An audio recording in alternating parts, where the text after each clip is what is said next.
PhD করে আসা, তাকে আমরা বিরাট কিছু মনে করতাম, যে ব্রিটিশ আমলে 15 জন স্কলারশিপ পেয়েছে সারা ইন্ডিয়া থেকে, আর উনি তার মধ্যে। এমন সময় এক গণক আসলো আমাদের বাসায়, সবার হাতটা দেখলো, আমার হাত দেখে বলল, আরে তুমি তো টাকার উপরে গড়াগড়ি খাবে।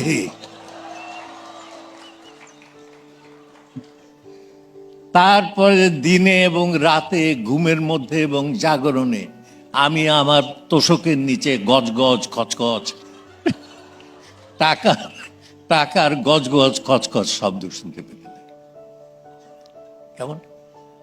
আমি যে তাদের কথা মতো কমার্সে ভর্তি হয়ে কি যে যন্ত্রণা, মানে কোন রকমে প্রাণ নিয়ে শেষে আবার পাশও করে গেলাম। কিন্তু লাভ হলো কি? লাভ হলো যে আমি ধরে নিয়েছিলাম নিশ্চিত ফেল আমাকে কেউ ঠেকাতে পারবে না, সুতরাং বাসায় তো আর থাকা হবে না। আমি একটা সাইকেল জোগাড় করলাম এবং আমার ছোট ভাইও আমার সঙ্গে গেল, আরেকজন জোগাড় করল, এটা চাই সেটাতে। কিন্তু তুমি তাকে তোমার নিজেকে জিজ্ঞেস করো যে তোমার আত্মা কি